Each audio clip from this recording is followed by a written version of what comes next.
Option तो eliminate हो जाएंगे कि दो भी मैच हो गए तो ऑप्शन तो वैसे भी एलिमिनेट हो जाएंगे। ठीक है, बताइए एक आध मैच करके बता, एक मैच करके बता दो आंसर देखिए। पहले का डी लग रहा है, ठीक है, BCl3 इज ट्राइकोनल प्लैनर, ओके ठीक है। दूसरे का see that is SnCl4 is tetrahedral, okay okay. उसके बाद PF5 इज TPP, ठीक है, and SF6 is ji match तो सही है, मैच तो सही है, मैच तो सही है, ठीक है, मैच तो सही है। देखिए कैसे हो जाएगा, बताइए पहले मैं यहाँ पे ज्योमेट्रीज बना लेता हूँ, उसके बाद मैं बता देता हूँ सारे के सारे वेस्पर के अकॉर्डिंग जो ज्योमेट्रीज और जो शेप्स होंगे आपके पास। BCl3 first one is BCl3, ठीक है। Boron group number 13, valence electron 3 और 3 के 3 शेयर कर रखे हैं, इसका मतलब इस पे कोई भी लोन पेयर प्रेजेंट नहीं होगा। सो this is AB3 type molecule, so BCl3 will be trigonal planar, this is a planar species, planar species मिलेगा आपको, BCl3 आपको मिलेगा प्लानर स्पीशीज। बताइए प्लानर स्पीशीज है तो हाइब्रिडाइजेशन कितना होगा, साथ ही बता दीजिएगा। बॉन्ड एंगल 120, बॉन्ड एंगल 120, ठीक है। हाइब्रिडाइजेशन बताइए, AB3 टाइप का है, ठीक है, कोई भी लोन पेयर प्रेजेंट नहीं है, स्टेरिक नंबर 3 आ जाएगा। Hybridisation sp2, hybridisation sp2, total 3 आ रहे हैं, टोटल 3 आने चाहिए बॉन्ड पेयर, वहां भी 3 आने चाहिए, sp2 हो जाएगा, ठीक है। सेकंड बता दीजिए SnCl4, 3 belongs to carbon family, total valence electron 4 और 4 के 4 क्लोरीन के साथ शेयर कर रखे हैं, इसका मतलब कोई भी लोन पेयर प्रेजेंट नहीं होगा। सो this is Sn and Cl4, geometry is symmetrical and that is tetrahedral, ठीक है, ज्योमेट्री कैसा आ जाएगा TD। हाइब्रिडाइजेशन कितना हो जाएगा sp3, ठीक है जी, हाइब्रिडाइजेशन हो जाएगा sp3, हाइब्रिडाइजेशन हो जाएगा sp3। बताइए बॉन्ड एंगल कितना आएगा, बॉन्ड एंगल बता दीजिए, टेट्राहेड्रल में आइडियल बॉन्ड एंगल कितना होगा, 109, राइट, 107, इसके नीचे वाले को तो जब एक लोन पेयर आ जाता है, ठीक है, एक लोन पेयर के आने से करीब करीब 2.5 डिग्री से एंगल कम हो जाता है, सो 109 डिग्री, ठीक है। Option third PF5 phosphorus belongs to nitrogen family, तो वैलेंस इलेक्ट्रॉन 5 और 5 के 5 शेयर कर रखे हैं, इसका मतलब कोई भी लोन पेयर प्रेजेंट नहीं होगा। सो दिस इज P और कितने F आ रहे हैं आपके पास 5, सो this is PF, F, this is F, this is F, ठीक है।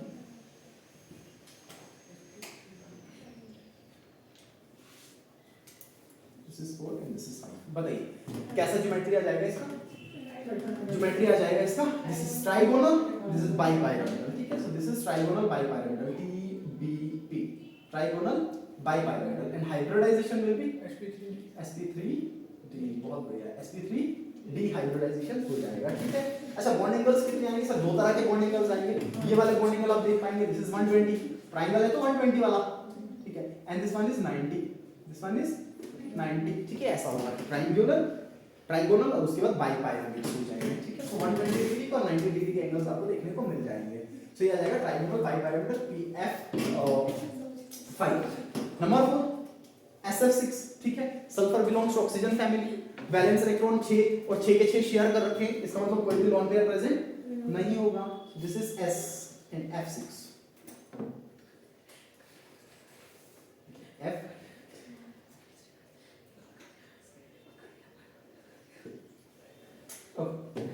ये आ गया SF6, ठीक है। बताइए SF6 जो आपके पास आया इसका ज्योमेट्री कैसा होगा, ऑक्टाहेड्रल, ठीक है ना, ऑक्टाहेड्रल ज्योमेट्री हो जाएगा। हाइब्रिडाइजेशन कितना हो जाएगा sp3d2, sp3d2, ठीक है ना, sp3d2, राइट, sp3d2 बताना एक बार वापस बताना मेरे को, ठीक है ना, ये पहले भी मैंने बोल रखा है। मुझे बता दो sp3d में कौन सा d ऑर्बिटल यूज होगा, sp3d में d 5 तरह के होंगे, तो बताइए sp3d में कौन से d ऑर्बिटल का यूज हुआ होगा। ध्यान देना, जो अकेला वाला है ना ये sp3d, जो अकेला है इंटरन्यूक्लियर एक्सेस वाला इन्वॉल्व होगा और वो है dz2, इट इज dz2। इस पे सवाल बन सकता है, मैं फिर बता रहा हूं, बढ़िया सवाल बन सकता है। इस तरह का सवाल इस पे नहीं आया है, इस पे पक्का सवाल बनेगा। अच्छा d2, जब दो d ऑर्बिटल यूज हो जाए तो बताइए कौन से d ऑर्बिटल यूज हुए होंगे, इसका मतलब ये है कि सेम दो वो d ऑर्बिटल जो सेम होंगे, बताइए कौन से दो d ऑर्बिटल सेम हो जाते हैं, dz2 एंड dx2 माइनस, ठीक है, dx2 y2 और dz2, ये वाले यूज हुए होंगे, ठीक है। तो इसका करेक्ट आंसर आ जाएगा। ओके, एक और बात, कभी-कभार सवाल में क्या करता है, शेप पूछ लेता तो कंफ्यूजन हो जाता है कि शेप बताना है या ज्योमेट्री बताना है, उसमें कंफ्यूजन हो जाता है। ध्यान देना, मैं दोनों को अलग करके लिख लूं, शेप और ज्योमेट्री में अंतर होता है। शेप और ज्योमेट्री, शेप और ज्योमेट्री में अंतर होगा, ठीक है ना। अगर शेप की बात करेगा, आप इसको इस तरीके से याद रख सकते हैं, मैं इसे इसको ऐसे याद रख सकता हूँ, मैं इसको गिल के हिसाब से याद रखता हूँ। That is geometry include lone pair, geometry include lone pair. जब भी ज्योमेट्री की बात करेगा आपको लॉन पेयर को ध्यान में रखना है, और अगर आप लॉन पेयर को ध्यान में नहीं रखते हैं तो उसमें क्या आएगा, shape. That is lone pair is not considered, lone pair is not considered, ठीक है। मैं एग्जांपल लिख सकता हूं, ध्यान देना, मैं एग्जांपल लिख सकता हूं। मान लीजिए मैंने क्या कर लिया, मैंने लिख लिया लेट्स से SF4, मैं लिख लेता हूं SF4। बताइए सल्फर कौन से ग्रुप से बिलोंग करता है, सल्फर कौन से ग्रुप से बिलोंग करता है, शाबाश, ऑक्सीजन फैमिली से, ग्रुप 16 से। वैलेंस इलेक्ट्रॉन कितने, 6, कितने शेयर कर रखे हैं, 4। इसका मतलब कितने लोन पेयर होंगे, 1 लोन पेयर, 2 इलेक्ट्रॉन्स का 1 लोन पेयर, 2 इलेक्ट्रॉन्स का 1 लोन पेयर, ठीक है। बताइए अगर मैं इस मॉलिक्यूल को कैटेगराइज करना चाहूं तो सेंट्रल एटम 1 A लिख दिया मैंने, ठीक है। बॉन्डेड एटम्स कितने, 4, F4 बॉन्डेड एटम 4, और लोन पेयर कितना, 1, तो मैं क्या लिखूंगा AB4L। एनसीईआरटी के हिसाब से इसको लिख रखा होता है, बस उसने L की जगह पे E रख रखा है। सो AB4L, AB4 एक सेंट्रल एटम, 4 बॉन्डिंग पेयर और 1 लोन पेयर, एक सेंट्रल एटम, 4 बॉन्डिंग पेयर और 1 लोन पेयर, ठीक है। अच्छा अगर मैं इसका टोटल कैटेगरी पूछूं, ध्यान देना इसको ऐसे याद रखा जाता है, वैसे पर मैं इस चीज को क्लासिफाई करके पढ़ा जाता है। अगर मैं इसको ये पूछूं कि इसका पेरेंट कैटेगरी क्या रहा होगा, सर इसका पेरेंट कैटेगरी रहा होगा AB5 टाइप का। कैसा रहा होगा, क्यों, क्योंकि हमने क्या कर रखा है, वो जो AB5 था उसमें से एक B को हटा के, एक बॉन्डिंग पेयर को हटा के एक लोन पेयर ले आए, सो AB5। अच्छा AB5 पे ज्योमेट्री फिक्स होता है, AB5 पे ज्योमेट्री फिक्स होता है। बताइए AB5 पे ज्योमेट्री कैसा होता है, AB5 पे ज्योमेट्री TBP कैसा हो जाता है। तो अगर मैं इसकी ज्योमेट्री की बात करूं, इसका भी ज्योमेट्री कैसा होगा, इसमें जितनी भी कैटेगरीज बनेगी AB5 में कौन कौन सी कैटेगरी बन सकती है, पहली तो ये बन सकती है AB4L, एक बॉन्ड पेयर हटाया एक लोन पेयर ले आया। दूसरी बन सकती है AB3L2, 2 बॉन्ड पेयर हटाए 2 लोन पेयर लेके आए। तीसरी कैटेगरी बन सकती है AB2L3, AB2 उन सब का ज्योमेट्री सेम होगा। और ज्योमेट्री कितना होगा, ज्योमेट्री किसके बराबर होगा, geometry will be TBP, geometry will be trigonal bipyramidal. लेकिन डिफर कहां पे करेंगे, शेप में। क्यों, क्योंकि शेप में आपको किस चीज को कंसीडर नहीं करना है, लोन पेयर को कंसीडर नहीं करना है, ठीक है। तो अगर मैं इसकी शेप की बात करूं, अगर मैं इसकी शेप की बात करूं, ध्यान दीजिएगा, दिस इज सल्फर S, कितने फ्लोरीन, 4, कितने फ्लोरीन होंगे, 4। अच्छा देखना TBP तो ऐसा ही होता है जो मैंने यहां पे बना रखा है, इमेजिन कीजिए TBP तो ऐसा ही होता है, ठीक है। अब आपको क्या करना है, एक फ्लोरीन को हटाना है और एक लोन पेयर को लेके आना है। तो बताइए कितने ऑप्शन आपके पास हैं कि आप फ्लोरीन को हटा सकते हो, सर 5 ऑप्शन है। कितने ऑप्शन है, 5 ऑप्शन है। या तो मैं एक्सियल से हटा दूं, या तो मैं कहां से हटा दूं, इक्वेटोरियल से, ठीक है। इनको क्या बोला जाता है, ये जो बॉन्ड्स हैं, ये वाले बॉन्ड्स, ये जो 2 बॉन्ड्स हैं ये इलोंगेटेड होते हैं, पता है ना, ये क्या होते हैं, TBP में ये इलोंगेटेड होते हैं, थोड़े से लंबे होते हैं इक्वेटोरियल से। और अगर इक्वेटोरियल से थोड़े से लंबे हैं इसका मतलब ये बॉन्ड वीक होंगे, इक्वेटोरियल के कंपैरिजन में वीक होंगे, ठीक है। ये इलोंगेटेड बॉन्ड्स हैं। सो इक्वेटोरियल बॉन्ड्स आपके पास हैं और एक्सियल बॉन्ड्स आपके पास हैं। ये एक्सियल बॉन्ड्स आ गए आपके पास, ये एक्सियल बॉन्ड्स और ये 3 इक्वेटोरियल बॉन्ड्स, ठीक है। तो मैं एक्सियल से हटाऊं या इक्वेटोरियल से हटाऊं, सर ये डिसाइड करेगा मॉलिक्यूल्स में रिपल्शन किस में कम आएंगे, क्योंकि वेस्पर के अकॉर्डिंग वही मॉलिक्यूल स्टेबल होगा जिस मॉलिक्यूल में रिपल्शंस बहुत कम होंगे। कभी कभार पूछ लेता है ऐसा भी कि बताइए किस वाले मॉलिक्यूल में सबसे कम रिपल्शंस होंगे, इसका मतलब स्टेबिलिटी की बात कर रहा है कि कौन सा मॉलिक्यूल ज्यादा स्टेबल होगा। तो अगर आपको इसको हटाना है, हम क्या करेंगे, इसको हटाएंगे हम इक्वेटोरियल पोजीशन से, इस सिंगल इक्वेटोरियल से, क्योंकि इस सिंगल इक्वेटोरियल से हटाने के बाद जो टोटल रिपल्शंस आएंगे वो सबसे मिनिमम होंगे। इसमें बहुत सारे ऑप्शंस बन सकते हैं, मान लो मैं इधर से हटा के लोन पेयर इधर लगा दूं, इधर से हटा के लोन पेयर इधर लगा दो, बट जितने भी ऑप्शंस बनेंगे उन सब में रिपल्शंस एक्सट्रीम होंगे, उन सब में रिपल्शन ज्यादा होंगे। सिर्फ एक केस बनेगा जहां पर रिपल्शन मिनिमम होगा, वो ये होगा कि आप इस सिंगल इक्वेटोरियल वाले को हटा दो और यहां पे क्या लगा लो, लोन पेयर। तो कैसे बनेगा इसका शेप बनेगा S, इसको मैं ऐसे रखता हूं, इसको भी मैं ऐसे रखूंगा, इसको भी ऐसे रखूंगा, इसको भी ऐसे रखूंगा, ठीक है। This is fluorine, this is fluorine, this is fluorine and this is fluorine. और ये जो सिंगल इक्वेटोरियल वाला था इसको मैंने हटा दिया और इसकी जगह पे क्या ले आऊंगा, ये बनेगा SF4।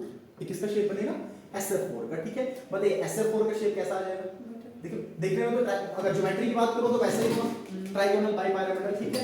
शेप कैसा होगा, बटरफ्लाई शेप, कैसा होगा, बटरफ्लाई शेप। इसी को हम क्या बोलते हैं, सीसॉ, ठीक है ना, ऑलरेडी आगे रखा है लेकिन एक बार इसी को हम क्या बोल देंगे, सीसॉ। इसी को के शेप भी बोलते हैं। देखो अगर मैं इसको हटा दूं, शेप देखना है तो लोन पेयर नहीं देखना है, मैंने लोन पेयर को छुपा लिया क्योंकि शेप में इसको देखना ही है। बताओ क्या बचा, के शेप। कैसा बचा, के शेप। और इसको अगर मैं ऐसा करके लिखूं ऊपर की तरफ, पाई बनेगा, ऐसे बनेगा, तो ऐसे है ना पाई शेप, तो इसी को मैं क्या बोलूंगा के शेप और पाई शेप, के शेप और पाई शेप, ठीक है, SF4 का शेप हो जाएगा। इसमें सवाल ऐसा भी आ सकता है कि बताइए क्यों ये लॉन पेयर यहाँ पे होगा, या मान लो 3 से 4 आपके पास डिफरेंट शेप्स बना दिए, इस लॉन पेयर को कभी यहाँ बिठा दिया, कभी यहाँ बिठा दिया, कभी यहाँ बिठा दिया, और बोलेगा बताइए कौन सा स्टेबल ज्योमेट्रिक, कौन सा स्टेबल शेप होगा, स्टेबल ये वाला होगा, और ये वाला क्यों स्टेबल होगा, क्योंकि सर इसमें रिपल्शंस मिनिमम होंगे, इसमें रिपल्शंस मिनिमम होंगे, और कौन से रिपल्शंस, कौन से रिपल्शंस, सारी तरह के रिपल्शंस, लोन पेयर, दो लोन पेयर तो एक ही है, लोन पेयर बॉन्ड पेयर और बॉन्ड पेयर बॉन्ड पेयर, कौन से रिपल्शंस मिनिमम होंगे इसमें, lone pair bond pair and bond pair, ठीक है ना, लोन पेयर तो होंगे नहीं क्योंकि लोन पेयर तो एक ही है, इसके अलावा क्या ही हो सकता है, ठीक है ना, इसके अलावा तो हो नहीं सकता। इसमें 3-4 मॉलिक्यूल और लिख लेता हूँ, जरा शेप बताना, मैं 3-4 और मॉलिक्यूल लिख लेता हूँ, शेप बताना जल्दी से।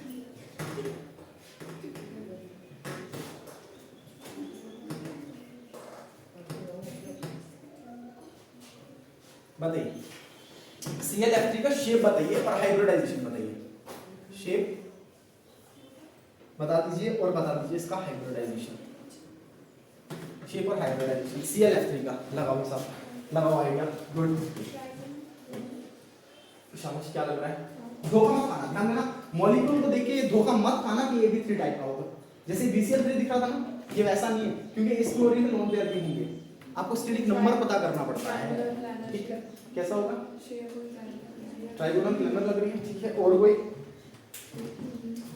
बताओ क्लोरीन कौन सी फैमिली से बिलोंग करता है, 17, ठीक है, हाइड्रोजन का है, टोटल इलेक्ट्रॉन कितने, वैलेंस इलेक्ट्रॉन कितने, 7, ठीक है, 7 में से कितने शेयर कर रखे, कितने बच गए, 4 के कितने लोन पेयर, 2 लोन पेयर, मुझे बता दो इसमें बॉन्ड पेयर कितने होंगे, जो दिख रहे हैं बॉन्ड पेयर कितने हैं, लोन पेयर कितने हैं, 2, बताइए टोटल स्टेरिक नंबर कितना आएगा, स्टेरिक नंबर कितना आएगा, सम कर लीजिए, bond pair plus lone pair कितना आएगा, 5, ये तो फिर से ऐसा ही बन गया जैसा बोल रहा, ये बन गया AB5, फिर से बन गई उसी की कैटेगरी, उसी की कैटेगरी बन गई, तो ये फिर से बन गया AB5, AB बताओ अगर AB5 होगा, ज्योमेट्री फिक्स है, ज्योमेट्री कैसा होगा, ज्योमेट्री होगा TBB, ज्योमेट्री कैसा होगा TBB, बट अपने को क्या निकालना है, शेप। अब वापस आ जाओ इस पे, देखो ये वाला जो था इसी से बता देता हूं मैं, ठीक है, अब मुझे बता दो इस मॉलिक्यूल में इसकी ज्योमेट्री में से कितने आपको लोन बॉन्ड पेयर हटाने, 2, और कितने लोन पेयर लेके आने, जब सिंगल हटाओगे तो कहां से हटाओगे, सिंगल इक्विटोरियल वाले से, अब जब 2 हटाने हैं तो ये इक्विटोरियल वालों से हटेंगे, ये जो सेम इक्विटोरियल वाले हैं, बताओ इन दोनों की जगह मैं क्या लेके आऊंगा, लोन पेयर लेके आऊंगा, कैसा बनेगा Cl, इधर भी क्या आ गया लोन पेयर, इधर भी क्या आ गया लोन पेयर, इस इक्विटोरियल पे क्या बचेगा F, यहाँ पे एक्सियल वाला F, यहाँ पे भी एक्सियल वाला F, ये एक्सियल वाला है। अब ऐसा बोल दोगे क्यों यही मॉलिक्यूल का शेप बना, ऐसा भी तो हो सकता था कि एक ये वाला हटा के लोन पेयर लगा देता, एक ये वाला हटा के लोन पेयर लगा देता, क्यों ऐसा नहीं हुआ कि ये वाला बन गया, क्योंकि यही सबसे स्टेबल होगा, और ये सबसे स्टेबल क्यों होगा, क्योंकि इसमें रिपल्शन सबसे लीस्ट होंगे, ठीक है, तो बताइए कैसा शेप लग रहा है, शेप देखने के लिए क्या करना पड़ेगा, लोन पेयर को, ठीक है, मैं छुपा देता हूं दोनों लोन पेयर, ये लोन पेयर छुपा दी, बताइए कैसा लग रहा है, घुमाइए थोड़ा सा, इसको थोड़ा सा घुमाना, टी शेप घुमाओ थोड़ा सा, ऐसे देखो टी शेप हो जाएगा, कैसा हो जाएगा, दिस इज टी शेप, ये है आपका टी शेप, ठीक है, कैसा मॉलिक्यूल आ जाएगा टी शेप। बहुत सारी चीजें इधर से पूछ सकता है, वैसे तो बहुत इंपॉर्टेंट है, शेप्स पूछ सकता है, उसके बाद आपको रिपल्शंस पूछ सकता है, किसमें मैक्सिमम किसमें मिनिमम है, या बॉन्ड एंगल्स पूछ सकता है, कितनी तरह के बॉन्ड एंगल्स बन रहे हैं, कितने बॉन्ड एंगल्स बन रहे हैं, डिफरेंट चीजें यहां से पूछ सकता है, ठीक है,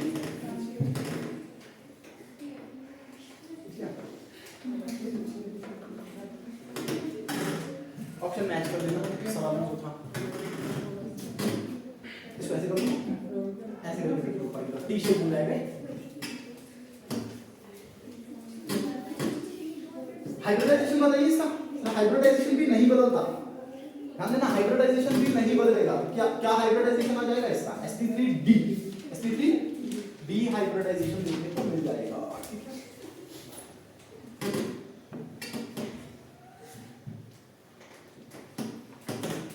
एक सवाल हाइब्रिडाइजेशन में पूछ लेता हूं मैं, ठीक है, मैं तस्वीर में बता रखा था, ये हमने पढ़ रखा था डी ब्लॉक में, है ना, इसका हाइब्रिडाइजेशन बताना, क्या या इसको मैं ऐसे लिखूंगा MnO4 नेगेटिव, स्ट्रक्चर भी बना के लिख दूंगा, ठीक है ना, MnO4 नेगेटिव, आपको MnO4 नेगेटिव में मैंगनीज का सेंट्रल एटम मैंगनीज का हाइब्रिडाइजेशन बताना है, ठीक है ना।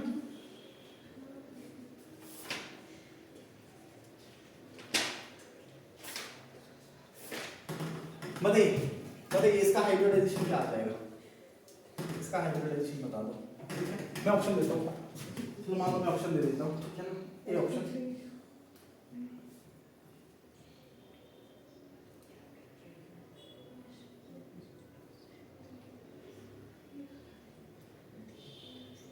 ठीक है, बताइए इसका हाइब्रिडाइजेशन क्या आ जाएगा,